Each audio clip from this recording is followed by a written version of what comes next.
Hi, everyone. This is Dennis back with Anthony Mays, the famous black Googler. At least that's what I call him. I don't know if he's the most famous black Googler, but he's definitely the most famous black Googler I know. So, Anthony, welcome, Honored. welcome back to BitCon. Oh, so glad to be here. Yeah, man, I can't wait for the next in-person one. I got to dap some folks up. Yeah, Good it's time. been tough. I mean, the pandemic in general has been, an exercise in isolation for a lot of folks. Even Yeah, now that things are loosening up, I'm still a little anxious to get back in public, but I want to. yeah, So yeah, hopefully, real soon. But tell a little bit about who you are. A little bit about your background. Just intro yourself.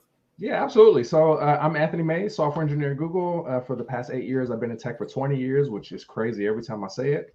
I am also a founder and coach at Morgan Latimer Consulting, where I help folks progress in their tech careers and just understand what it takes to be successful.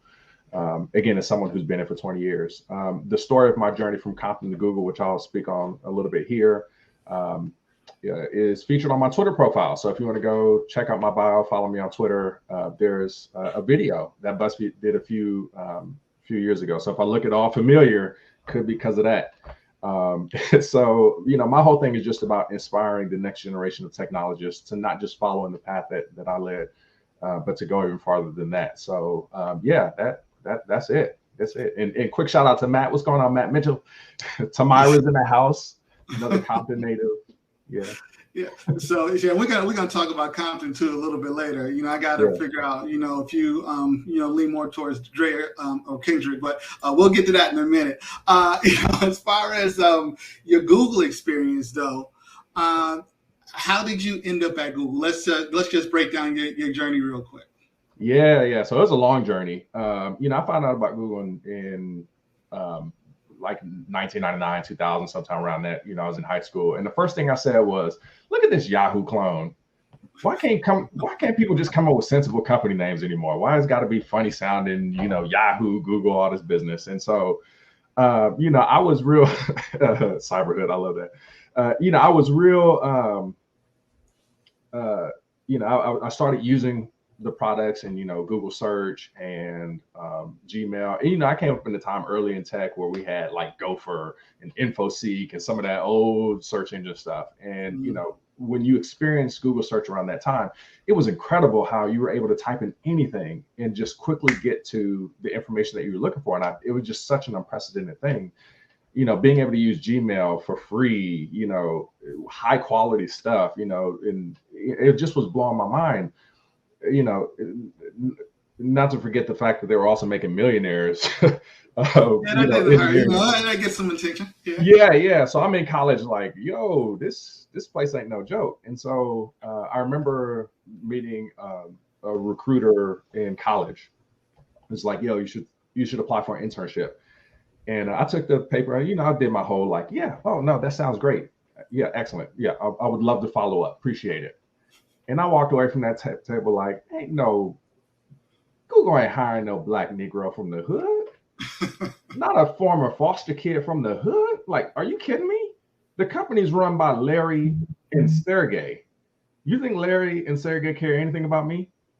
And so I threw the application away because I figured it just wasn't going to go anywhere. And I had an internship at the time. I was just like, okay, here's the money I can see. I ain't worried about the money I can't see yet. Let me just focus on this. If I just get my degree, I'll be setting a new precedent in my family who hasn't seen someone graduate from college, in much less in computer science.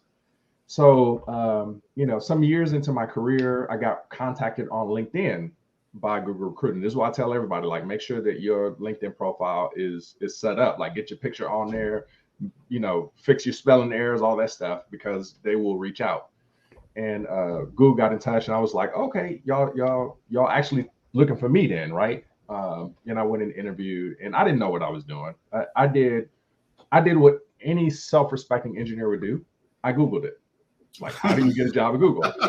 Ran into this article, and the article was like, yeah, you need to know these brain teasers. Like, here's the top 10 and blah, blah, blah, whoop doo. And I was like, brain teasers make me feel dumb. So, but I'm gonna do it. I'm gonna learn some brain teasers if that's what I got to do to get this job. And I went in and interviewed and failed. And they took me through 2 interviews just to make sure that I wasn't, like they made sure they didn't want you. Yeah, I got the second one. I was like, okay, I got a chance. Yeah, I'm still in it, And then the recruiter call was like, nope. And I remember that, in my mind, I felt a lot of different emotions, but I felt like I disappointed my family, my people at church, the city of Compton, all Black people everywhere. Because in my mind, when I'm stepping into these opportunities, I'm thinking I might be one of the first Black people they've ever met in this space. I got to represent. And, it just felt like a crushing blow. And so, I was still employed and doing good and making good money and able to support my family. So, I wasn't, even though I didn't get the job, I was like, okay, maybe this is just my ceiling. Maybe this is where I get and that's it. And recruiters reached out a few times after that and was trying to get my attention again. And it's like, no, I'm good. And then this last recruiter hit me up and was, just really put on the kid gloves. I tell everybody that she basically said, stop being a punk and just get it done. And so I decided to lean into it. I went and started, I studied for a month and a half, picked up Cracking the Coding Interview, a book by Gail Lakeman McDowell, who she really knows her stuff. Studied that for a month and a half, was very rigorous, disciplined. I was riding the bus and the train in LA, y'all. A bus and train, with my my book on one hand, a notepad and pencil on the other, just trying to do the algorithms and stuff. And, by God's abundant grace, got the offer. And now here I am, 8 years in. So, 8 years longer than I thought that I'd be at Google. So what type of, and this is something I'm sure you've been asked before, but what type of questions did they ask you in the interview? Did all the studying help you in the actual interview? Yeah, absolutely. So, it's important to know that I came into tech with a healthy sense of distrust, right? Like, okay, I'm a Black man. Like, there's a whole coded language, that's behind the thing, right? Like, I kept waiting for it. Like, okay, is there just going to be some like a culture fit beer club test kind of thing that's going to weed me out? Is it going to be like a got you or something like that?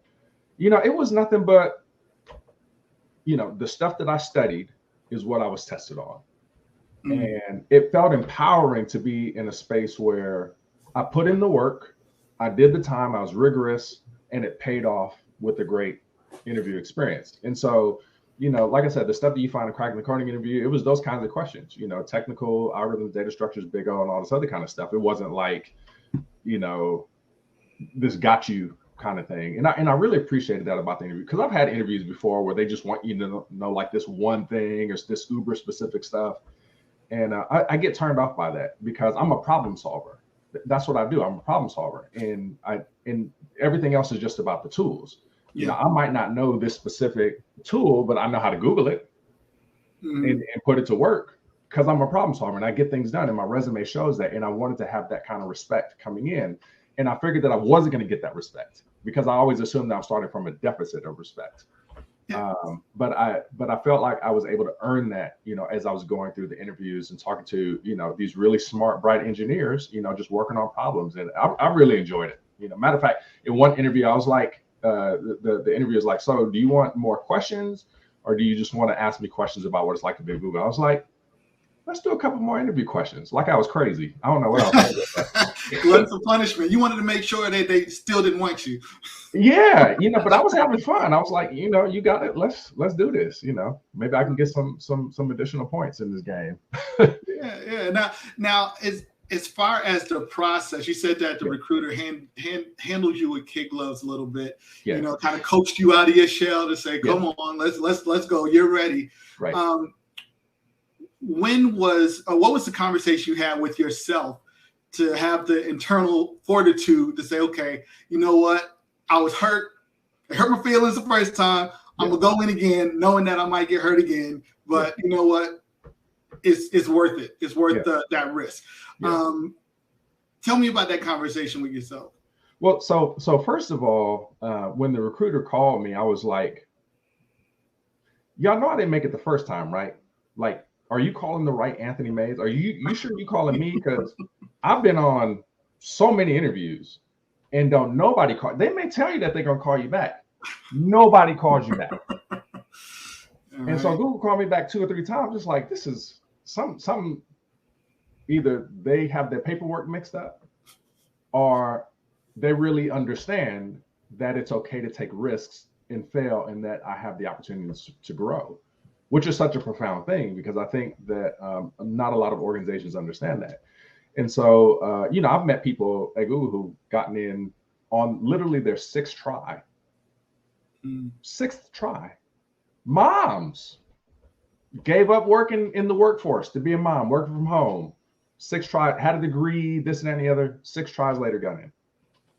And so, for me, I know what I've been through in my own life, and I know what story I wanted to have. And I thought that it would be really cool and very interesting to be able to conquer that Google interview and to reach what many consider to be the highest echelon of tech companies in this industry. I wanted that story, and I felt like there was going to be no harm in me trying again, because I had a job and I was doing good at my job. And so even if I didn't move, I could still be grateful for where I was and what I was doing. And I think that that was such an important part of me making the decision. And there's such a big safety net in tech. I lived through the financial crisis of 2008, and I was working at a bank. And I was like, it'd be real nice to have a promotion right now. I've been working here for a while. I started off as an intern, climbed the ranks, worked on patent pending stuff for y'all. Like, it'd be nice to get the title change. You ain't even got to give me the money. Just give me the title change. And they were like, no. I was like, I ain't got to work here. I don't have to be working at a bank in the middle of a financial crisis. Matter of fact, that's starting to sound kind of stupid right now. And I left. And, and during a time when people were losing their jobs and having to walk away and facing poverty, I changed jobs and got a pay increase of at least $15,000. And so, around this time, I started to understand, like, there's really no harm in me trying this and no harm in me doing this. And if I do this, I get to put Google on my resume, and then can't nobody say nothing. Right? That's very true. Right? Can't nobody tell me nothing, because you see this on the paper? So that brings up a good point. So obviously you had this expectation of what it was like, or what it would be like to work, for Google as a software engineer, working on, big problems and, having that, that pedigree, of experience on your resume when you go, anywhere, basically you literally go anywhere. Did it meet your expectation when you got in? What were some of the things that you thought, oh, I thought this would be different, or this is way cooler than I thought it was going to be? Yeah, so the short answer is that it has exceeded my expectations. Still to this day, working at Google has exceeded my expectations. And, I came in very skeptical, again, because I come from the hood, right? I come from a place where even when you make it, you lose. I grew up with examples like MC Hammer. I remember 50 Cent's bad deal when he got into the industry. There's just any number of folks that you hear about coming up in the hood, dudes in sports. I look at the way AI was treated, in his basketball career and where he's sitting at now. I hear about these figures that we talk about in the hood. And, it's just like, even when you get in, that doesn't necessarily mean that you're successful. And I've had a really hard time being comfortable in my seat that first year at Google. I almost left 4 times, at least that I was thinking about, like, okay, it's not too late for me to just get out the door, because I just felt like something didn't sit right with me. And I think what happened was, as I tell a lot of people, I was getting in my own way because I was busy looking at how different everybody else was from me. I literally thought that engineers at Google wore lab coats when they worked. I think I saw a video online somewhere where they were just doing this like little make-believe thing. They were doing it for fun. I had no idea. I just thought that's what it was. I thought everybody was just going to be this extra level of pretentious, and all this other. And it's funny because I don't like to mention this person, but I feel like for the benefit of this conversation, for those listening, there's the tech lead on YouTube. that does YouTube videos, getting millions of views and stuff. And the way that he personifies life in tech is opposite of the experiences that I've had, at least where I sit. And I feel like it's harmful because there's, he may be doing that for entertainment and people may see that as entertaining, but where I come from, they may think that that's what the life is. And so for me, I had that misconception, but I started meeting people and started getting to know them and starting to be more, started to be vulnerable. And I would just realize, like, these are just people. They're people that work hard like I do, but they're just people. They're people who problem solve really well like I do, but they're just people. And learning how to connect with people on an individual level. One of the best things about working at Google is the people. I feel like if you're not making those connections and building that network that we've been talking about, some of the earlier speakers talked about the importance of network. Same thing here, right? My job isn't to just go in there and get my job done. My job is to meet as many people as I can, make sure that they know me, so that when they leave and go start the next big startup, they'll be like, I remember Anthony was a pretty good developer over at Google. I should give him a call. Like, that's what I wanted to do, and I feel like that was very helpful. That was very helpful to me. Another thing that I expected that I would just be coming in to do a job as a software developer. And then I was going to be devoting all of my time to that and really growing in that. And what has happened as a result of my being Google for 8 years is that I've been able to use Google as a platform to reach back into my community, to reach into other communities, and to really talk about getting other people into tech. And that was something I didn't expect. I didn't expect that I was going to be featured in a viral BuzzFeed video seen by millions of people on Facebook, and YouTube and on Twitter. I did not expect that to happen at all. I didn't expect that I was going to get a call from PR to write an article about my journey into Google. I had no idea how substantial it even was that I had made it to a place like Google until Google themselves released their diversity numbers and were just like, Anthony, there's like just 1% of other folks like you who are Black and in a technical role.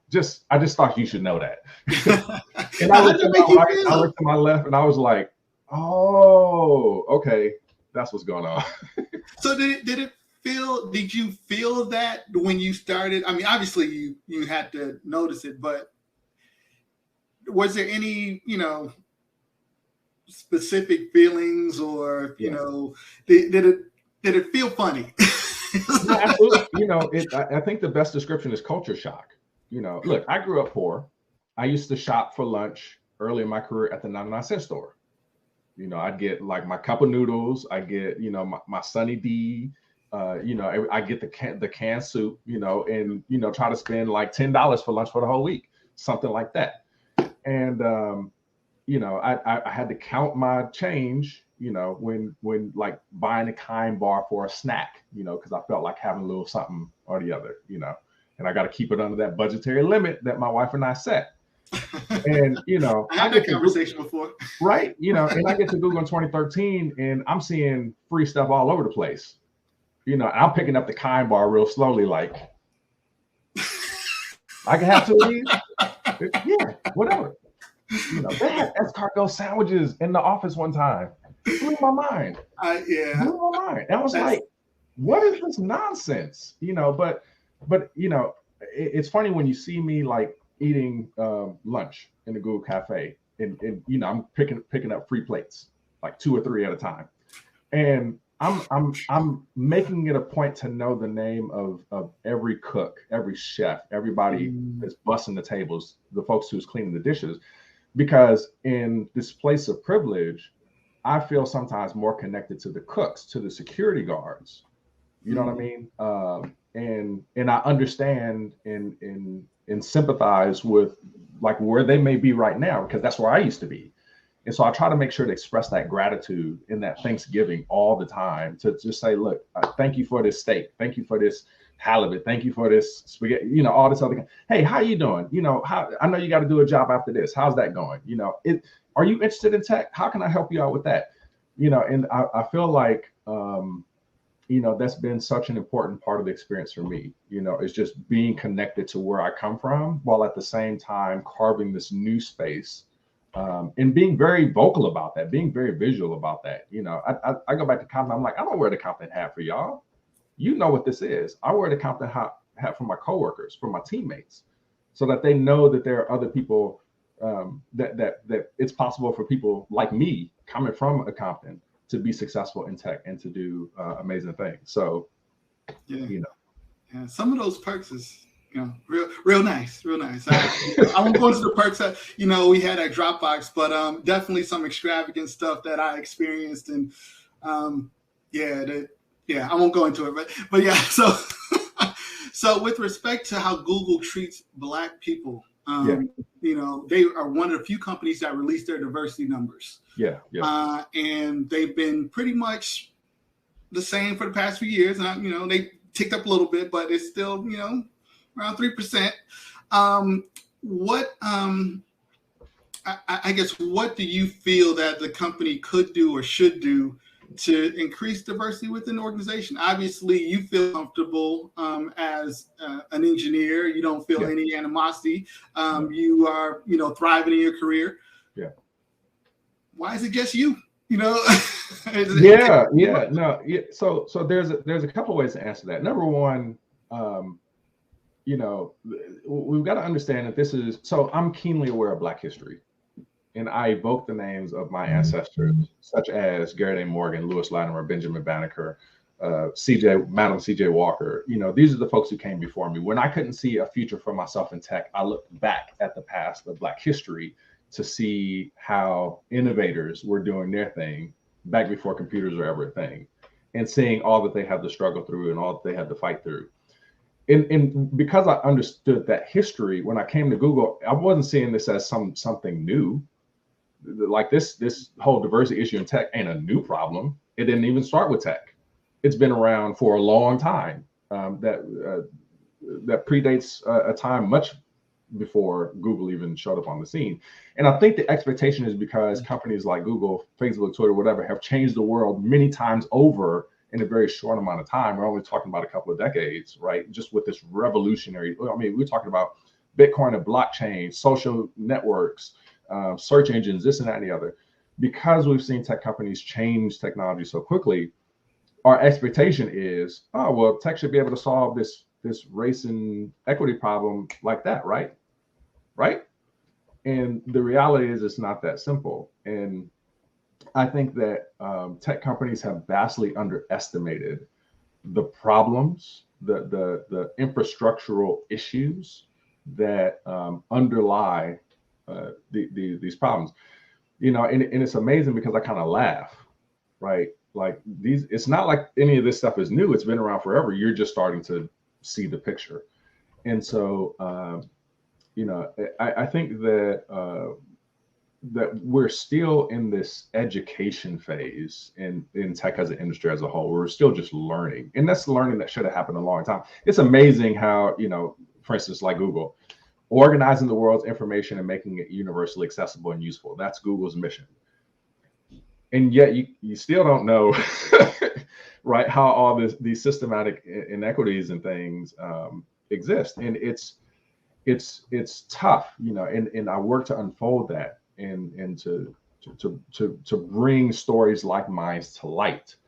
But getting back to the core of your question, one of the things that I think continues to be an issue in tech is that executive leadership, that leadership at the very top level, having folks that understand and are really willing to commit to sustained long-term things.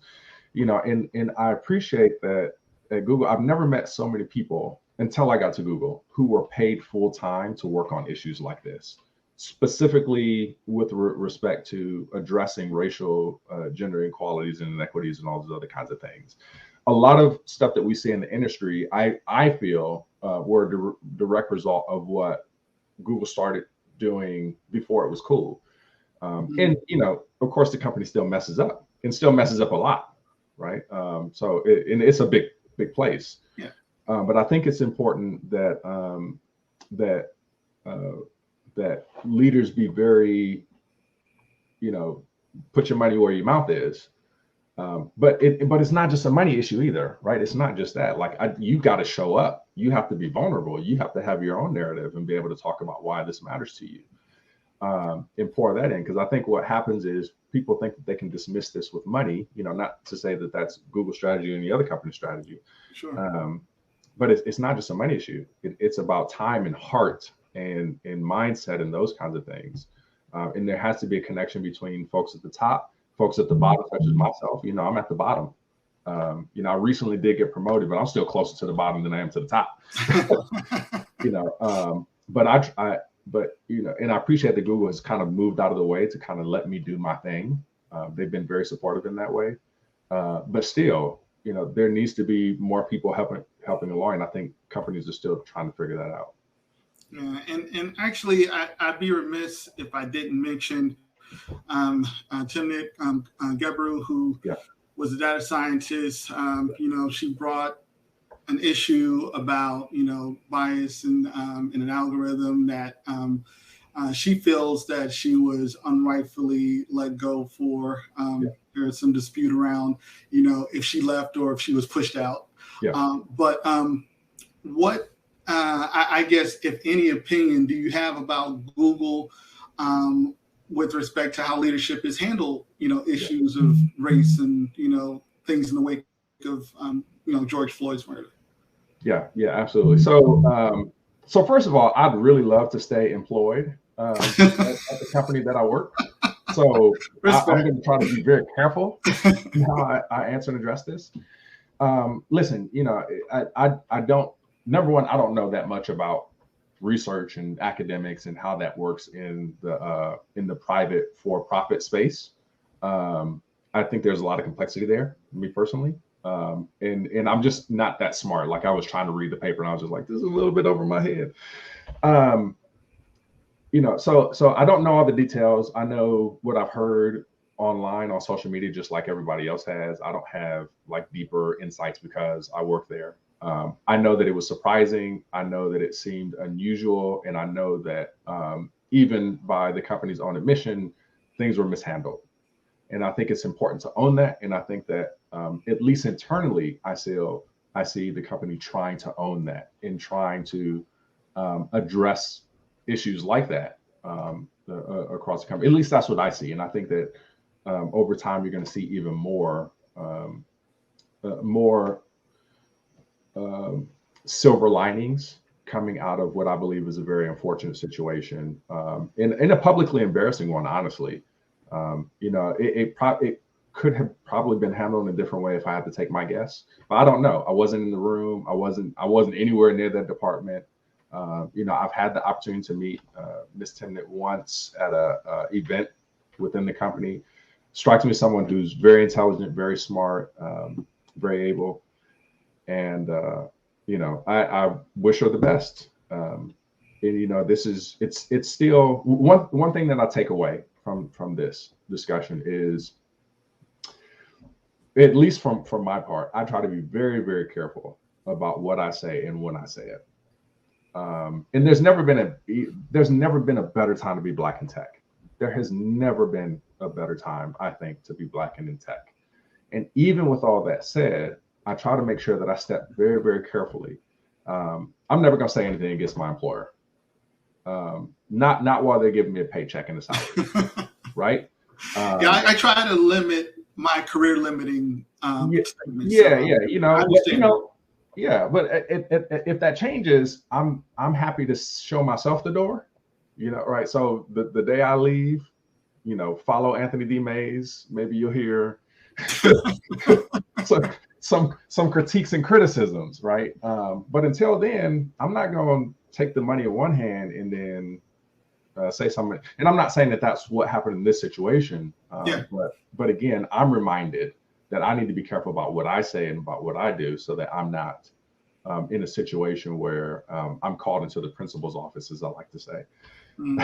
You know what I mean? Yeah, no, and that that makes perfect sense, and I appreciate you for even answering the question. So thank you for that. But I guess long term, you say you've been at Google now for 8 years. Yeah. Do you see yourself there for the next 5? That's a complicated question. I'm just gonna be real with you. It's a complicated question. On one hand, I could see myself retiring at Google easy.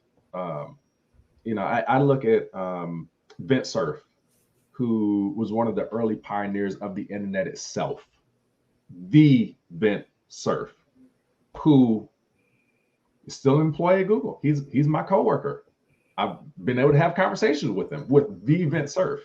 I see him doing things, and he doesn't have to be. This is a man that does not have to work at all, and yet he still shows up and represents and participates.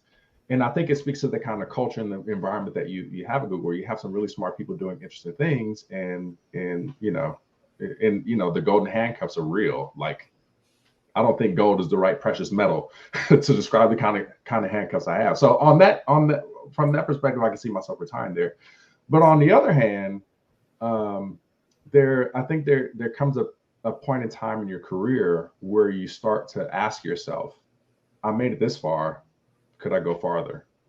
Could I do different? And, I'm very, very passionate and growing even more passionate about helping other folks come up. Because, again, I've been in tech for 20 years. If I'm being honest, I got mines. And I would be more than happy to help those who are coming under me, who are coming after me to go further than me. Because, again, that was the legacy that I learned from Garrett Morgan, from Lewis Latimer, from Benjamin Banneker, from these figures. They paid forward the thing, the benefits that they gained, even though they didn't see the recognition that they deserved in their lifetime, and still don't see the recognition. So I'm going to ask you a question about, motivations for mentorship and, wanting to give back.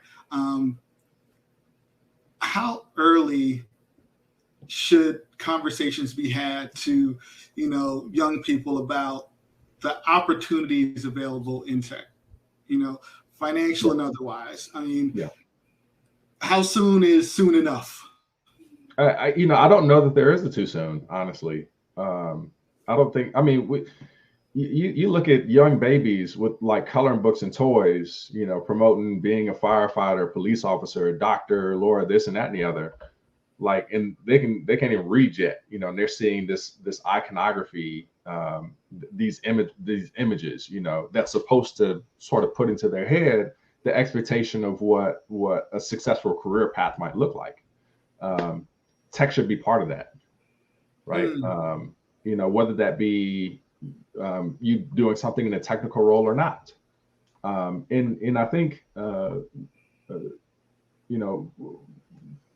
adding to that a little bit more, it's important for folks like me to go back to elementary school, middle school, high school, college, talk about, hey, I was in your shoes at this particular stage. Here's something that you should think about, and tech is one of the most versatile industries. Like I said, when I was in banking in the middle of financial crisis, I realized I ain't got to be in banking. I like music. I like e-commerce. I like other kinds of things. I like social media. I could go work at those kinds of companies and do that kind of stuff and still be in tech and still be doing what I do and enjoying what I love. And, that's the kind of mobility that's important. Again, when I was growing up as a kid in Compton, in elementary school, I'm talking like first grade, being an athlete, being a rapper was already being glorified as one of the ways that you make it. And there was no talk about computers, about technology, about engineering as a pathway. And so I think it needs to start very, very early, because if we're not doing that, then this opposite alternative narrative is being preached, which is that you can't do it. When I was growing up, I said the blackest person I saw on TV doing computers was Batman. Right? That's what I saw. But it was reinforcing this narrative that tech was not a space that I could be successful. And let's be clear, this industry ain't built for me. This industry ain't built for us. I'm playing somebody else's game, but it's a game that I can play, and I can play it well. And whenever you want to do some, black tech coloring books, hey, I'm down. We can make that happen. I feel that. Yeah. I like that. If you could go back and tell yourself something as a teenager, to inspire your younger self to get into tech earlier, what would it be? And this is the question. I'm kind of trying to guide you to an answer that I want. Yeah. Okay. But basically, I'm of the ilk that you need to have conversations about the compensation that you can make doing tech roles. And I don't think we have enough of those conversations. People just don't know what the numbers look like. Yeah. Because we don't typically come from that. Yeah. So, So I can tell you exactly what somebody told me to get in tech when I was a teenager, and that is exactly what you just said. You can make money. And I remember this guy. He was doing networking consulting, and he was one of my mentors in high school. Matter of fact, the mentor that convinced me to go and pursue computer science. He was just walking through like, yo, I went and decided to start my own business, and I went and bought the most expensive suit I could afford. Went in and made a pitch and got $100,000 deal. Networking. I didn't even know how to do all the work that I needed to do. I was just going to learn it on the job after I got the deal and the money. And, he said, you can get paid doing this. I was like, I ain't got to be paid no more. Like, for reals? All right. I'm in there. And I remember setting for myself in high school a goal. I said, I wanted to make this much money by the time I die, to be able to take care of my family and do the things I thought that I needed to do. I'm 3 times past that number, and I'm still just getting started, right? Mm-hmm. And so I think, I love when I go on recruiting events on Google's behalf. They have the little paperwork that says, hey, here's some things you should talk about. Here's some talking points. Try not to talk too much about the perks. Try not to talk too much about the money. Talk about, the purpose and changing the world and all this other kind of stuff. And the first thing I say is, y'all know y'all can get paid, right?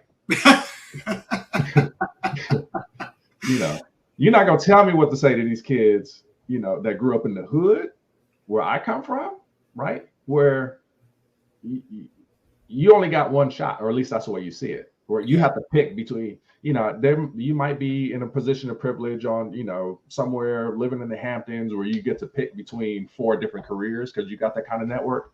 No, it's either I invest my time in this thing, but if I make the wrong decision, I lost, or I invest my time in this thing, right? And so when you're picking and choosing, you need to know like what's going to be financially viable, and I remember having to make that choice. Was I going to be a church musician playing for the big churches in gospel groups because I could play and I was already making money doing that, or was I going to do tech and jump into this completely different world that's unfamiliar? Am I going to get shortchanged? Am I going to know how to negotiate, right? And all that, or am I going to do something different? Am I going to try to do this basketball thing because I'm 6'5", but I can't shoot for nothing? I can get a couple of blocks in there, but that's about it. I trip over my own feet. And so, when you're making decisions like that within the context of poverty, one of the first things you need to know is this is a career that can provide you that financial foundation to do the other things that are of interest to you. So money ain't the answer, but it's a really important part of it, right? People always say, it's not about the money or people who have money. And I always look at it like it's easier to say once you've reached a certain level of success. But people living paycheck to paycheck and day to day, you need to let them know up front, hey, if you make this investment, it's a fundamental life change. And not just for a little bit, but for order of magnitude. Yeah, absolutely. Absolutely. I mean, and if I break my ankles today, my fingers still work. Right? If I'm pursuing sports and that happens, that might be the end of my career. And, the chances are very slim of even being able to make it to the money that I make. I can make as much as an NBA bench player easy. Absolutely. Right? So that's the kind of stuff that that young folks need to understand because they're talking about it. And then you can follow up with, oh, and by the way, it's a whole lot more safe. It's legal, and that's after the fact. You can build cool stuff. I get to work on stuff that's used by tens of thousands of people around the globe. I get to build stuff that runs on Google servers. Yeah, I have colleagues in Zurich, Switzerland, in Sao Paulo, Brazil. In Asia and all this other kind of stuff. Like I've been invited to go to Switzerland, for work business to go confer with the team there. And, you know, it's just amazing and powerful. I love being able to travel. I love being able to speak and do those kinds of things. But you know, for me, it started with just a very basic dollars and cents decision. You know, is this the thing that's going to enable me to come out of a situation of poverty, to do what I need to do to take care of my family? You know, and then I think with that, now I can come back to the hood, you know, and be an inspiration and tell them how I did it. So that, again, I'm not interested in people doing exactly what I did to get exactly where I am 10 years from now. I'm interested in seeing them go way further than I got by being very honest and being very vulnerable about where I succeeded, but even more importantly, about where I failed, so that they can avoid those roadblocks. And so I think, you know, going back and talking to my high school self, going back, all I do is talk to my college self. If you ever want to figure me out, I'm always talking to college me. Okay. You know? Okay. And for that person, I wouldn't say anything. I'll just slap myself upside the head. You're throwing away that application. Are you a dummy? Because you look like a dummy. You may have a degree, but you're dumb for throwing away this application. You know, and here's why. Because tech is a place that encourages risk. Yeah. I came from a very risk averse place. And what I needed to know more than anything is that tech is a place where you can take those chances and still come out at the end of the day, okay. I don't even know how to follow up that. So we got a couple minutes left. What I want to do, let me just kind of pivot to, you know, personal real quick, because you have a unique perspective, being, from Compton, working at Google. You know, I'm sure, you probably know every other Black person that works in and around your area. What do you do for fun? Do you guys get together after work? Are you isolated? Do you work at Google, then go back to your own community and hang out there? What is it like for you, on a personal tip? Yeah, so I think that's an interesting question. You know, I honestly, I spend a lot of time sort of goofing off at work and chatting folks up at work. So, you know, a lot of times you come to work, you'll find me in the cafe shooting the breeze with the chef or with other employees, just shooting the breeze and talk about stuff or talking about culture.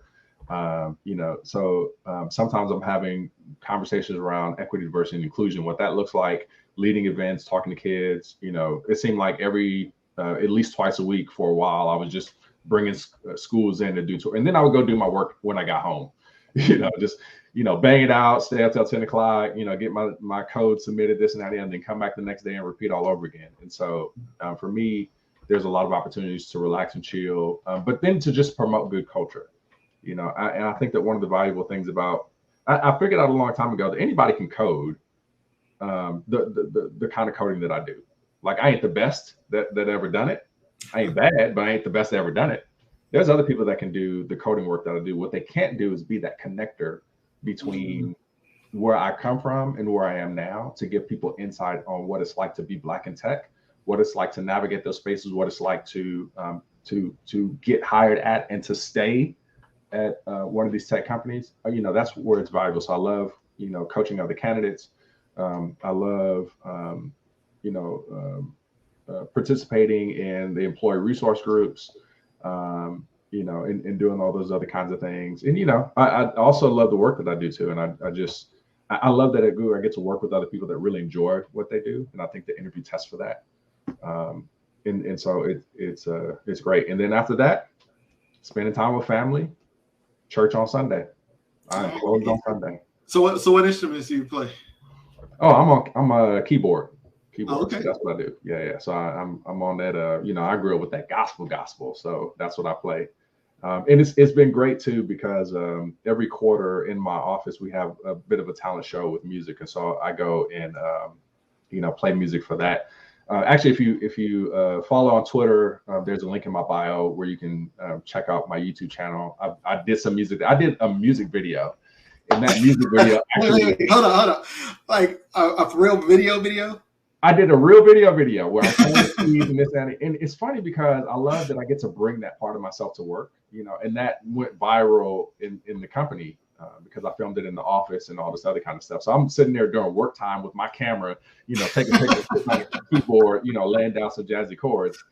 And, but, that's the kind of thing that continues to be appreciated. And I love that I'm able to be vulnerable and to share these aspects of my life at work, And of course it's a double-edged sword too, but because these are I spend my time, trying to build up this culture and trying to change this culture that sometimes seems unwilling to change when I look at the public news. And I've had to make some sacrifices in my own career progression to make sure that I'm going back out and feeding the communities that I come from in communities that are like that, to make sure that they're ready to go. So yeah, I haven't been able to produce as much code because I'm going and talking to kids and doing college tours and all that stuff. But I'm okay with that, number one. And number two, that kind of work has been more and more appreciated. Where my boss and boss's boss and boss's boss's boss have all said, Anthony, you're good at this. We're not going to get in your way. It's okay if you code a little bit less. You're doing essentially the Lord's work in improving, the acquisition and retention of talent from underrepresented places. And so I love that I get to enjoy the duality of both of those benefits. Yeah, nice. And I'm sure they're like, yeah, we get 2 for 1. So we're just gonna let him keep doing what he's doing, because you can't buy authenticity, and that's what you bring. And I appreciate what you do. We need more people like you. Definitely continue sharing your experiences, and hopefully you'll stay a part of our community. We'll keep highlighting you. So thank you very much. Real quick, also I forgot, it is the career fair just kicked off a few minutes ago. So if you want to work at Google, Google's in the career fair. So you can go and actually apply and talk to some recruiters right now if you want to. We have 40 something companies participating. It's nuts. So even if you're just in passing, kind of curious about what else is out there, stop by the career fair and see what's going on. All right. Thanks, Anthony. I appreciate your time, brother. And we'll be talking soon. All right. Thank you.